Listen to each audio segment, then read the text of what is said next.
¿Qué tal? ¿Cómo están? Bienvenidos todos ustedes. Estamos nuevamente en el Talión por las redes sociales de Ancasti y hoy abordamos la situación económica una vez más. Lo vamos a hacer a través de la posición del bloque de diputados del Ya. Su presidente Adrián Brizuela nos visita y obviamente esto tiene que ver con los posicionamientos que la oposición ha dado a conocer en el marco de la reducción del gasto público, la fusión de los ministerios, la situación de la coparticipación federal. También vamos a hablar con el presidente del Consejo Profesional de Ciencias Económicas de Catamarca, Juan José Pérez, porque buscan jerarquizar la profesión de los contadores, ¿no? En el marco de una situación también planteada en otras profesiones. Y vamos a hablar con él también acerca del asesoramiento necesario a otras instituciones, sobre todo de la economía, en materia tributaria, financiera y económica. Y finalmente Claudia Paladino, quien es diputada provincial del peronismo, ex ministra de Salud y actual candidata decana de la Facultad de Ciencias de la Salud de la universidad, porque claro, el tema del cual queremos hablar con ella es la implementación inmediata de la carrera de medicina. ¿Cuántos son los ingresantes? ¿Cuándo se larga concretamente la carrera? ¿Y qué es lo que se espera de una excelencia académica acorde al requerimiento de los médicos futuros de Catamarca? Todo esto en esta edición del Talión. En instantes los entrevistamos. Tal como lo adelantamos en este primer bloque del Talión, hablamos con el contador Juan José Pérez, presidente del Consejo Profesional de Ciencias Económicas de Catamarca. Bienvenido, ¿cómo estás? Gracias, Mario, muchas gracias por tu invitación. Bueno, tenemos varios temas para hablar con usted, pero uno de ellos, muy importante, ¿no? Ejercicio ilegal de la profesión y también ustedes en Ciencias Económicas preocupados concretamente por esta situación. Es decir, sí, estamos, la verdad, una preocupación que ya viene charlada con otros colegios. La verdad que esto es una iniciativa que hemos tomado conjuntamente con la mayoría de los colegios profesionales, hemos tenido ya varias reuniones, estamos elaborando un documento, porque la preocupación en concreto es que se vuelvan a retomar esos controles que se hacía tanto del Ejecutivo como del Municipal, a la cerca de tomar, a la hora de contar con profesionales en distintas ramas, lo mismo que estén matriculados, ¿no? Preocupa mucho los altos niveles que se está viendo de gente que no se está matriculando en los diferentes consejos, así que bueno, decidimos tomar carta en el asunto. Bueno, ustedes no tienen ese problema particularmente, pero digo, puede suceder, como en todas las profesiones, donde alguien no matriculado esté trabajando tanto en el ámbito público como privado. ¿Esto qué tipo de perjuicios acarrea, ¿no?, a quienes están por dentro de la ley? Claro, claro. Esto, bueno, no es un caso muy puntual hacia de lo que son los profesionales en ciencias económicas. Por suerte hemos tenido una concientización en lo que es el gobierno. Y el estar matriculado, respondiendo a tu pregunta, le da un aval al profesional, le da un aval al que contrata a los profesionales matriculados, por cuanto los colegios y los consejos profesionales, al momento de matricular a un profesional, revisan su currícula, el lugar donde ha estudiado, y por otro lado, da garantías y da fe de ese matriculado, va a ejercer su trabajo de manera ética.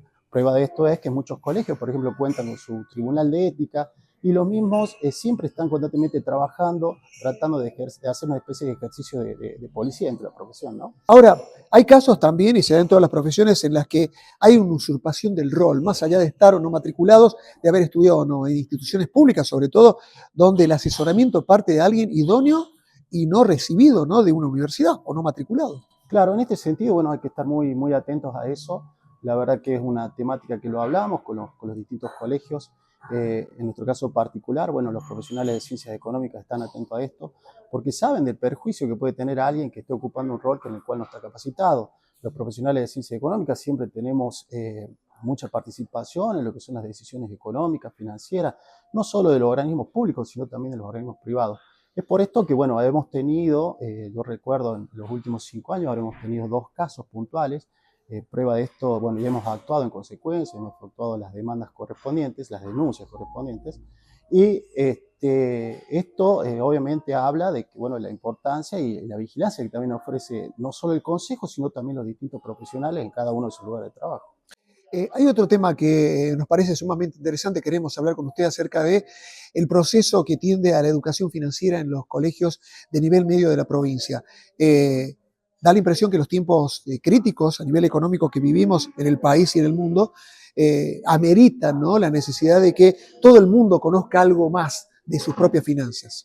Es así como decís vos, Mario. La verdad que bueno, hemos recibido con beneplácito la invitación por parte del Ejecutivo, puntualmente por parte del Ministerio de Educación, a sentarnos a charlar, a debatir sobre estos temas.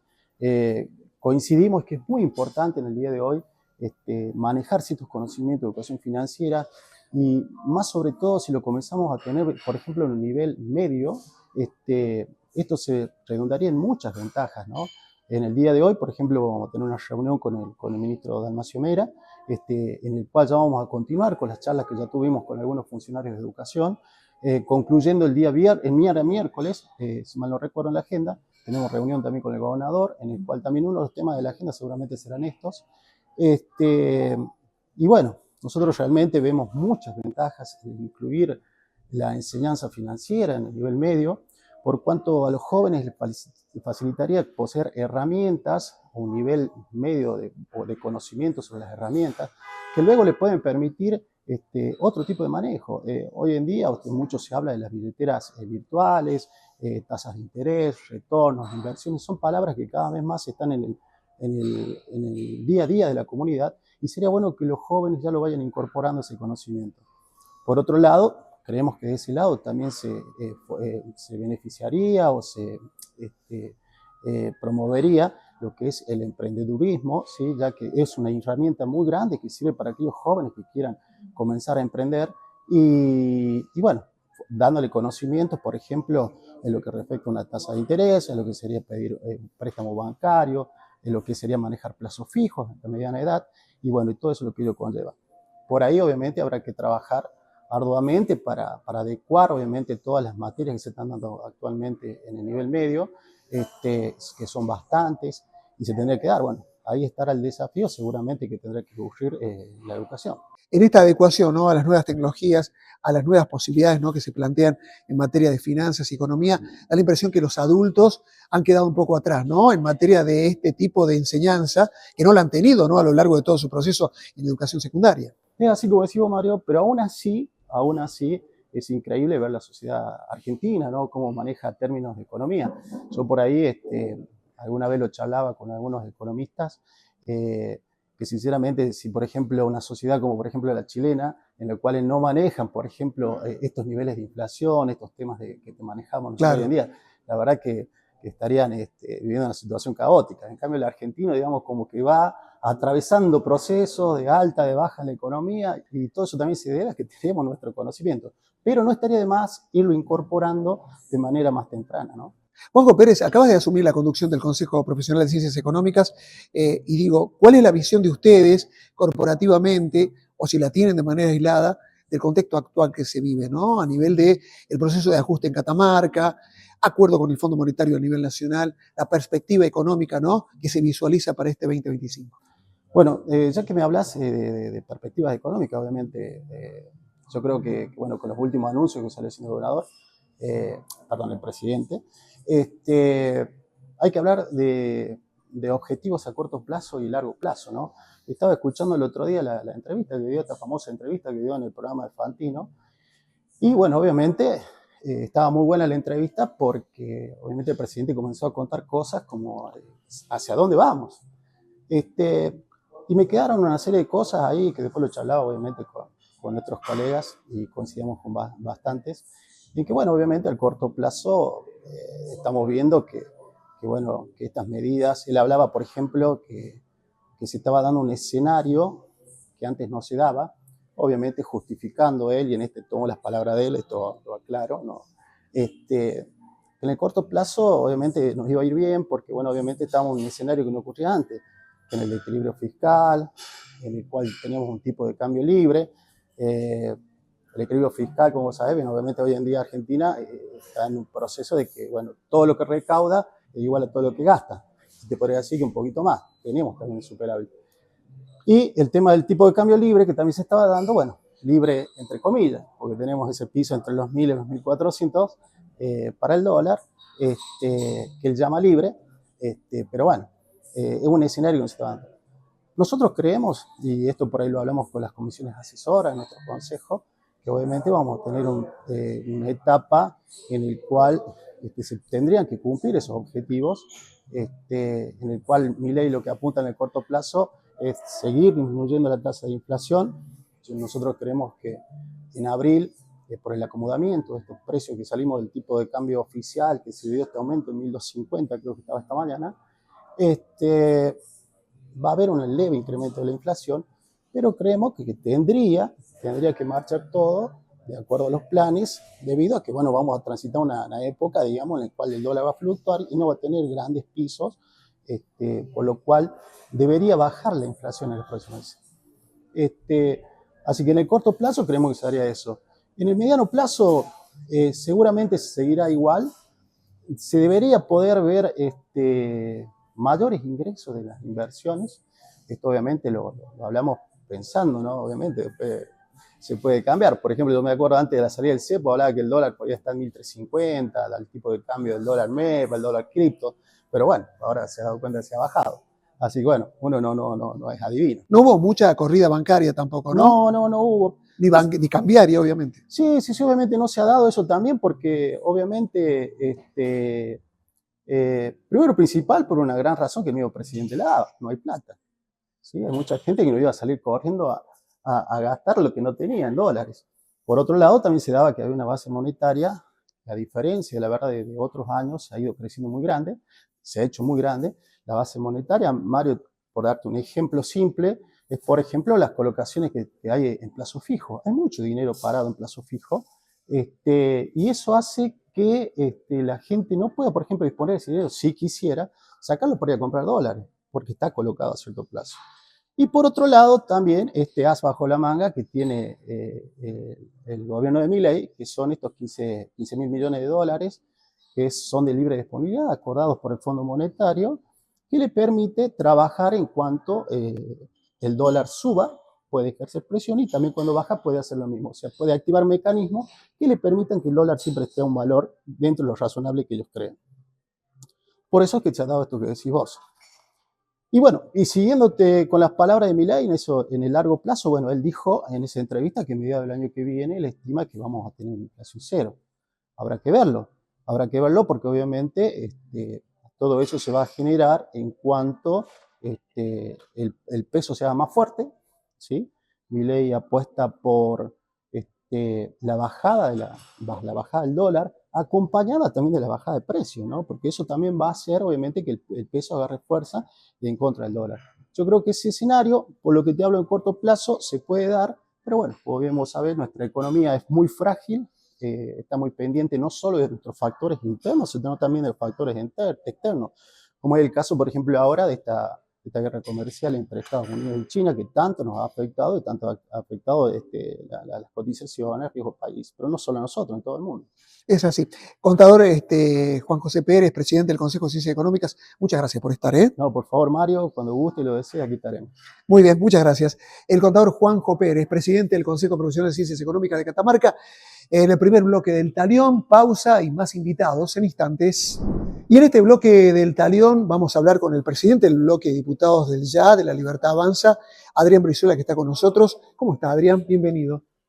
Buen día, Mario. Un gusto estar acá nuevamente con vos. Bueno, Adrián, acuerdo con el Fondo Monetario Internacional, expectativa de los argentinos y posición del presidente Javier Milei frente a lo que se viene en 2025. ¿Cuál es la lectura de ustedes desde adentro del YA? Bueno, en primer lugar, yo creo que nuevamente el presidente Milei ha demostrado que cumple sus promesas de campaña. Ha sido un comienzo de año bastante turbulento por diferentes motivos, pero creo que el acuerdo con el fondo y la salida del cepo vienen a representar un relanzamiento del gobierno en esta segunda parte del año y que tiene que culminar con el proceso electoral del 26 de octubre. Yo creo que la salida del cepo, que a algunos los sorprendió, si bien Milei ya había anunciado que en algún momento del 2025, se hablaba de junio probablemente, pero que iba a ser antes de las elecciones, y creo que esto, más allá del respaldo del Fondo Monetario, la visita del secretario del Tesoro de Estados Unidos y el apoyo de también otros organismos multilaterales, ha venido a blindar que era lo que necesitaba el Banco Central para poder efectivizar la salida del cepo, que es algo que nos pone en el camino de volver a la normalidad, a ser un país normal. Nos hemos acostumbrado, hace 6 años que estábamos con este candado, que más allá del RIGI y todas las reformas que el presidente viene llevando a cabo, el cepo representaba una contradicción. Los capitales extranjeros no pueden venir a un país donde después no se puede salir. Así que yo creo que hay un relanzamiento en lo económico del gobierno y que esto se va a trasladar también a lo político. ¿No se ha observado, como en otros momentos, corrida cambiaria, a pesar de la fluctuación entre 1.000 y 1.400 del dólar? Es decir, un mercado cambiario tranquilo, lo mismo que a nivel bancario, algo distinto a lo que sucedía en otros momentos, ¿no?, de la historia económica argentina. Yo creo que acá porque siempre se hacen las comparaciones con periodos anteriores, con otras empréstitos tomados al Fondo Monetario, otros contextos. Acá tenemos un contexto que es único en la historia, ¿no? Que tenemos equilibrio fiscal, que es la ancla fiscal, que es la base de todo el programa económico del gobierno, ya lo han dicho permanentemente, y eso hace que haya previsibilidad, porque es un gobierno que lo ha dicho, que todo este dinero que viene del Fondo Monetario viene a fondear el Banco Central y a poder salir del cepo y volver a la normalidad. Y este sistema del dólar que fluctúa en bandas, la oposición ha salido a decir que era una devaluación del 30%, y los resultados, por lo menos en las 3 primeras jornadas de la semana pasada, han mostrado lo contrario. Un dólar que comenzó subiendo, pero que cerró la semana corta, obviamente por Semana Santa, un dólar que tiende a la baja. Entonces, quienes se apresuraron a subir precios y hablaban de una devaluación del 30%, lo que estamos viendo, y lo anunció el presidente también ayer, que ellos no van a intervenir hasta que llegue a 1.000, o sea, a la parte baja de la banda, lo cual que son todos mensajes del gobierno que dan garantías de que cuál es el rumbo económico, y eso es lo que la gente espera, lo que esperan también quienes tienen que liquidar la cosecha gruesa de soja, que es otro elemento que también va a contribuir a que el dólar baje. Así que yo creo que están dadas las condiciones macroeconómicas. Por supuesto que el dato inflacionario de marzo puede preocupar también, porque eso seguramente se va a trasladar a los reclamos de paritarias también. Pero bueno, yo creo que después te decía, de un febrero, marzo turbulento, creo que por diferentes motivos, creo que abril el gobierno ha sabido relanzar su programa económico, que es la base de su programa político, y creo que a partir de ahora hay que comenzar a pensar en el año electoral que se viene. Justamente a partir de eso, ¿cómo influye y cómo juega en las expectativas de ustedes, en los referentes políticos del ya a nivel nacional, a nivel provincial, esta situación, esta coyuntura, ¿no?, luego del acuerdo con el fondo? Bueno, eso por lo menos deja tranquilo un flanco, que es el económico, y como todos sabemos, en año electoral tiene un impacto crucial la inflación, y creo que acá vuelvo a insistir en que el presidente Milei viene cumpliendo con sus promesas de campaña. En primer lugar era el tema reducir la estampida inflacionaria que ya venía y que se avecinaba una hiperinflación, y eso se ha logrado. Por supuesto que no estamos diciendo, todavía tenemos tasas inflacionarias que son altísimas para el resto del mundo, mensuales. Y después se hablaba de ordenar la macroeconomía, y a partir de ahora la tercera etapa del programa, que es comenzar a crecer. Y yo creo que eso tiene un impacto en lo político. Ahora todos los cañones están focalizados en organizar el año electoral, y en base a cómo se vienen dando los resultados en las elecciones que están desdobladas. Ya hubo una elección en Santa Fe, que si bien era para constituyentes, tuvo un impacto, me parece, dentro de la Libertad Avanza, porque aceleró las conversaciones para armados políticos en provincia de Buenos Aires. Y a su vez la elección del 18 de mayo en Cava, que yo creo que va a ser la madre de todas las batallas. Lo que estamos viendo acá es dos enfoques diferentes frente a la elección. Por un lado, tenemos el enfoque del kirchnerismo, peronismo, kirchnerismo, reducido a lo que queda de eso, de ese armado, que es Cristina Kirchner, Kicillof, defendiendo provincia de Buenos Aires, con Urbano, el fuerte de eso. Y después, por otro lado, el PRO, con Macri a la cabeza, también defendiendo su bastión, que es Cava. Ahora, la Libertad Avanza tiene un enfoque totalmente distinto, porque la Libertad Avanza, la madre de todas las batallas, es la nacional. especialmente si tenemos en cuenta las debilidades que ha tenido este gobierno durante estos 2 años, especialmente parlamentarias, ¿no? Entonces yo creo que por ahí la gente dice, bueno, pero perdieron en Santa Fe, bueno, ¿qué elección era en Santa Fe? ¿Qué se está midiendo en Cava? Que son legislativas dentro de la ciudad de Buenos Aires.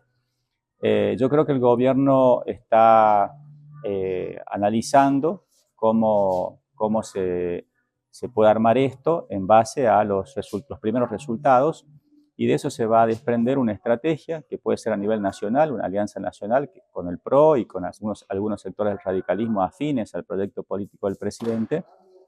Y la otra alternativa sería que cada distrito comience a organizarse en base a su coyuntura local, ¿no? Que es lo que nosotros estamos planteando. La expectativa también es positiva, teniendo en cuenta esta coyuntura económica a nivel nacional, para Catamarca, digo. Yo creo que sí, porque, como lo dijo la célebre frase de Clinton, ¿no? Es la economía estúpida. Yo creo que si en base a esta salida del cepo, la llegada que se termine de configurar todo este programa junto con Ricky, salida del cepo para el arribo de capitales extranjeros, y que la Argentina esté en un proceso de franco crecimiento en la última parte del año, digamos agosto, septiembre, octubre. Yo creo que eso va a tener un impacto tremendo, y que la Libertad Avanza puede a nivel provincial meter 2 diputados de los 3 que están en juego. De los 3 que están en juego. Nacionales, ¿no? Nacionales. Y a nivel cámaras legislativas, Cámara de Diputados, bueno, nosotros creemos, yo lo he dicho en muchas oportunidades en tu programa, que en Catamarca la situación es diferente, porque acá tenemos un oficialismo que lo controla todo, que controla ambas cámaras, con mayoría en la Cámara de Diputados, que controla ampliamente la Cámara de Senadores, el Tribunal de Cuentas, bueno, los problemas que tenemos en la justicia. Yo creo que ante ese aparato hay que ir paso a paso.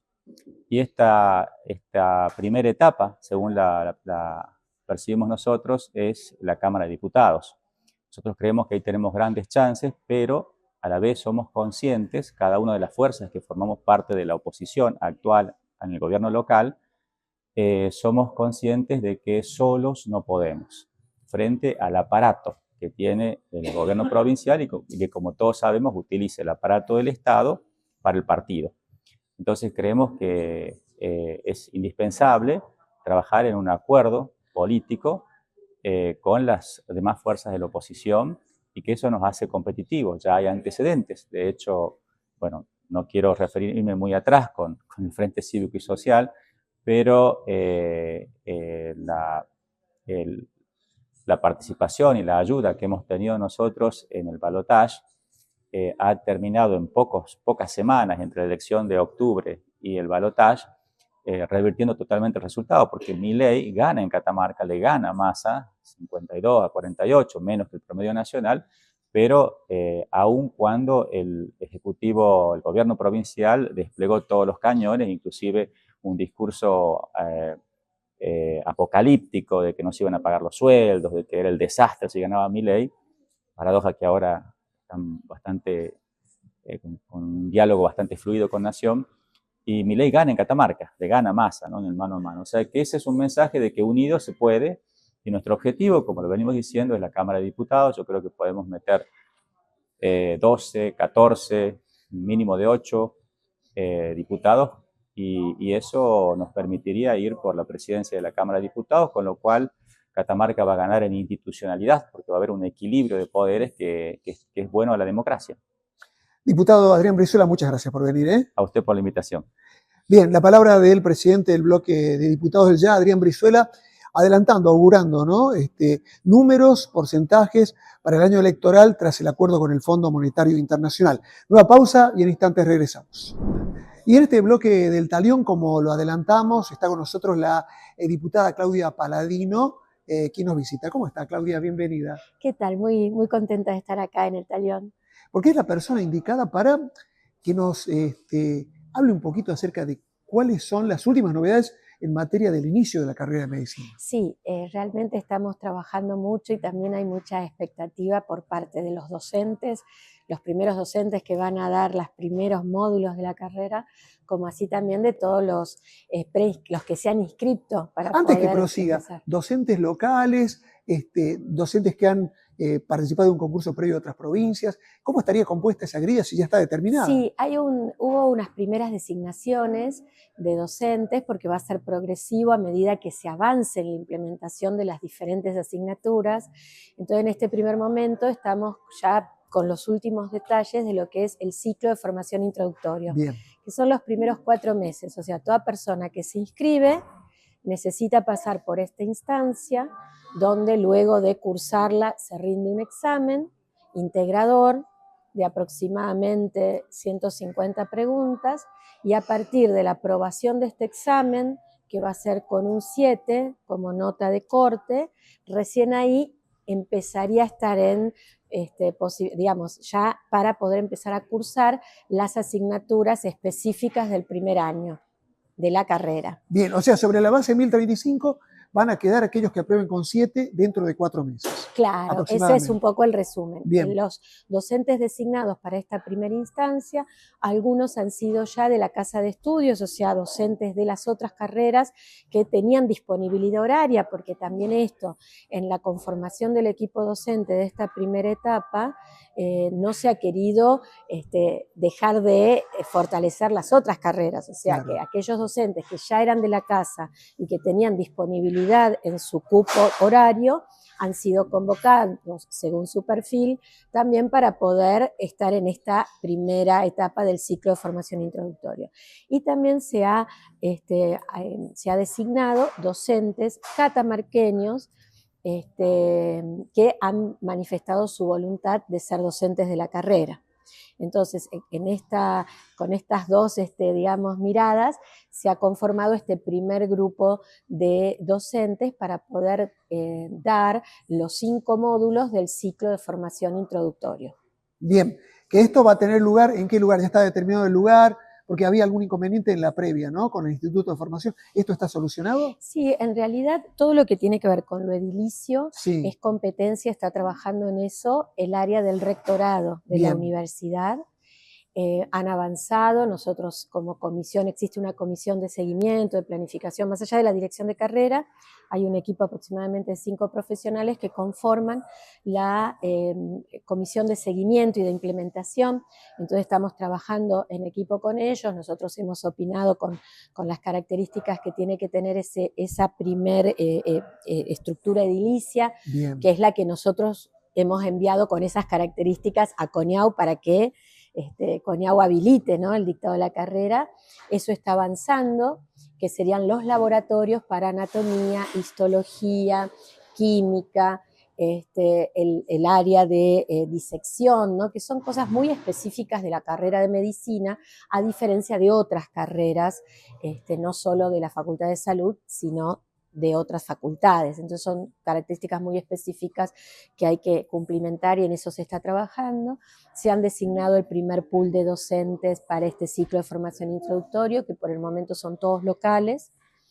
Y también se está trabajando, y ya como estos son 5 módulos dentro del ciclo de formación, el primer bimestre, o sea, las primeras 7 semanas de cursada, se van a dictar el módulo de química y de salud comunitaria, y las otras siguientes 7 semanas, luego de terminar estas, se van a dictar el de física, derechos humanos y salud, y biología celular, ¿no?, que serían los 5 módulos que conforman este ciclo de formación introductorio, que en otras facultades se llama ciclo de nivelación, cursillo, ¿no? Hay diferentes modalidades, para nosotros lo hemos llamado así, porque es una manera de lograr, ¿no?, esto del nexo entre lo que es la vida de secundario, escolar, Sí, sí. pasar a lo que es la vida universitaria, ¿no? Esta transición donde fortalecer una serie de conocimientos que tal vez algunos alumnos que son del área de los secundarios biológicos ya la tienen, y otros alumnos que quieren ingresar a medicina y tal vez en su secundario han hecho otro tipo de orientación y necesitan tener esta base de estas materias para poder luego cursar con esta base fortalecida las materias del primer año de la carrera, ¿no? Claudia, ¿se conoce la fecha? ¿Ya están orientando un día preciso para el inicio? Se han conversado algunas fechas, pero en realidad la competencia para informar a CONIAU, como es carrera nueva, ¿no? Es la primera asignatura o ciclo que se va a dictar, es competencia del rectorado. Rectorado, bien. Entonces, obviamente, nosotros hemos opinado, hemos dado algunas sugerencias, Me pero imagino la también expectativa, ¿no? hay mucha expectativa por parte nuestra de los docentes Sí, y sí. por parte de todos los alumnos, algunos están repasando lo que fueron estudiando en su secundario, como para no estar... ¿Exalumnos que dejaron medicina en otras universidades que quieran reiniciar? Sí, hay algunos alumnos, lo sabemos por diálogo, ¿no? Claro. Porque eso no se preguntaba en la prescripción, se está analizando, también es una base amplia de datos, entonces muy rica también para tener una idea de cuántos del interior, cuántos de capital, pero en cuanto a alumnos, se han acercado algunos alumnos a inscribirse que por diferentes motivos, entre ellos también los económicos, tuvieron que dejar, no pudieron seguir en la otra provincia, no tenían un avance importante de carrera, tal vez los que estaban en el primer año, porque claro, esto también fue una pregunta de los papás y de los alumnos, ¿qué pasaba si un alumno está en tercer año de medicina en La Rioja, en Tucumán o en Córdoba, que tal vez son los lugares donde los catamarqueños y catamarqueñas viajamos más para estudiar, y ahora tenemos medicina, pero también lo que se explicó, que cuando las carreras son nuevas, no es que uno comienza con todos los años, cuando las carreras comienzan, se va avanzando cada año, ¿no? Con la cohorte de ingreso, se va avanzando primer año.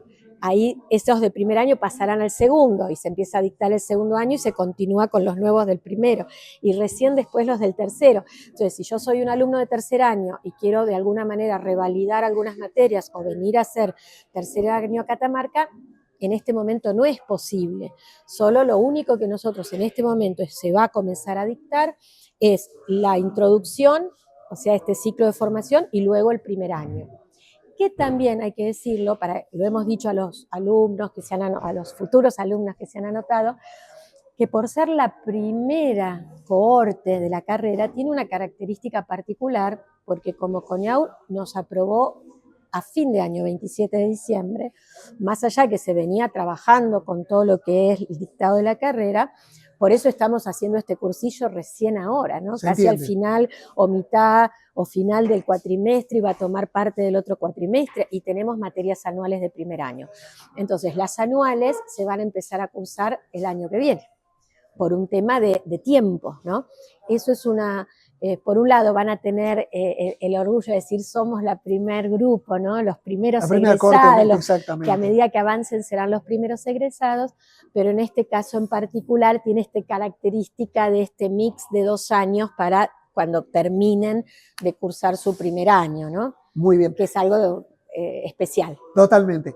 Claudia, y doble motivación, ¿no? Para usted, en lo personal, en lo profesional, teniendo en cuenta que se postula como candidata decana de la Facultad de Ciencias de la Salud, y donde me imagino va a haber un patrón que regule al resto de las carreras, ¿no? Medicina por excelencia y con la posibilidad de que usted, siendo la primera directora de la carrera de medicina, asuma eventualmente, digamos, el decanato de la facultad. Sí, realmente para mí es un gran desafío poder trabajar en la construcción, como decimos que fue la carrera de medicina, que cuando se pensó en un acuerdo gobierno-universidad nos convocaron y para nosotros fue un gran desafío, se creó la carrera y luego en 9 meses ya la estábamos presentando a CONIAU, que es un tiempo parece muy largo, pero para los tiempos académicos fue un tiempo corto de mucho trabajo con un equipo de trabajo de profesionales con mucha responsabilidad y realmente esto también motivó este deseo, ¿no? De decir, bueno, habiendo elecciones este año, una posibilidad de ser candidata de decana, hay un grupo de profesionales, de egresados, porque es de todos los claustros que opinan en las designaciones, es una elección indirecta, o sea que lo que se vota sería los representantes de cada claustro en el consejo directivo, y allí se decide quién tiene el honor de dirigir la Facultad de Salud. Entonces, también hay un grupo grande, ¿no?, de los diferentes claustros que acompañan esta propuesta, que nos han visto trabajar, la modalidad que tenemos de trabajar con este ejemplo de la carrera, y también aclarar que, bueno, algunos tal vez no lo conocen, porque me conocen más desde el ámbito ejecutivo, ¿no?, con la exposición que he tenido como ministra de Salud en pandemia, pero en realidad yo siempre tuve como dos actividades paralelas, como muchos profesionales, que por un lado es el trabajo de médica en el Hospital de Niños al comienzo, que ahí estuvimos con la residencia de pediatría, que también la creamos nosotros y yo la dirigí en su momento con Córdoba, con la dirección de la Universidad de Córdoba, y luego, bueno, lo ejecutivo con diferentes responsabilidades en el Ministerio de Salud. Pero paralelamente desde ad honorem, porque muchos docentes empezamos como todos ad honorem, como JTP, ayudante en realidad, con una tarea de acompañamiento de docentes.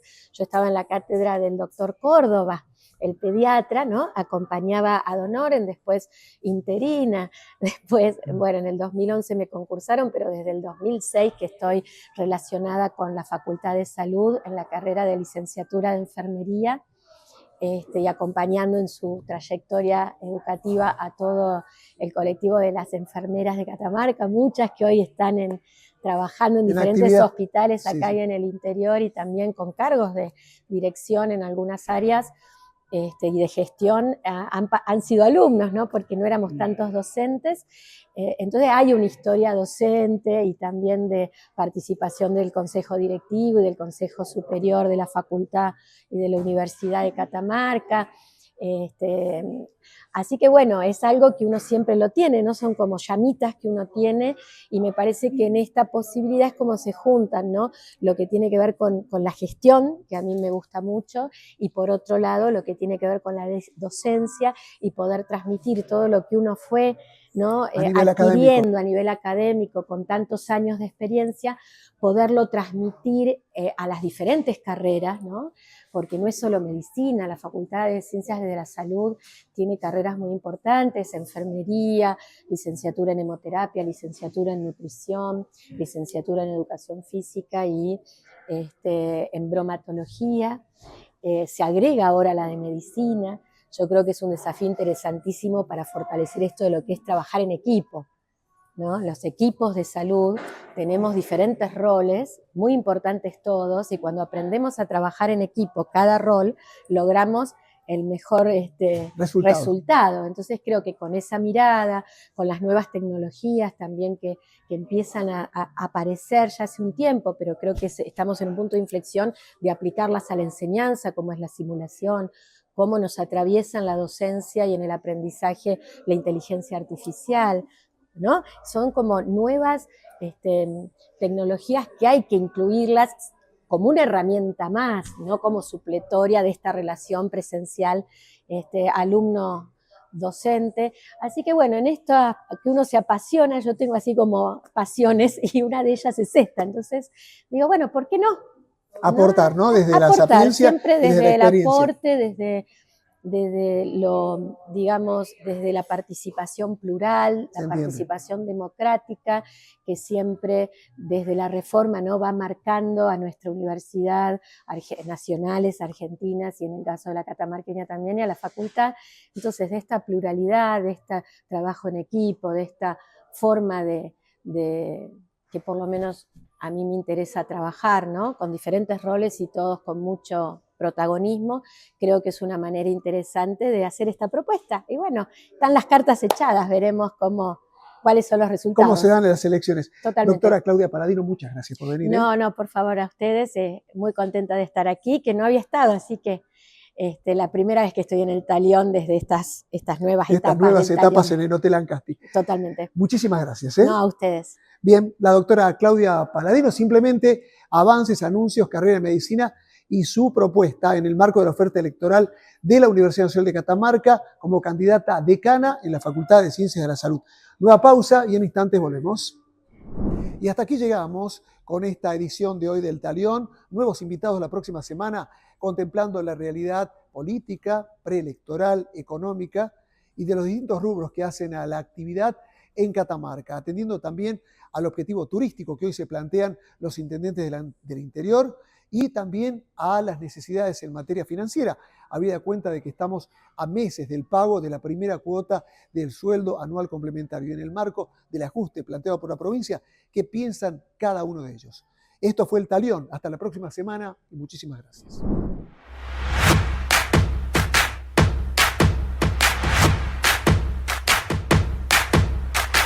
En Semana Santa, escapate a Catamarca. 4 días de naturaleza, cultura, relax y fe. Catamarca tiene todo para una escapada perfecta. Entrá a visitcatamarca.com y empezá tu próxima aventura. Catamarca, hermosa por naturaleza. Ministerio de Cultura, Turismo y Deporte. Catamarca Gobierno.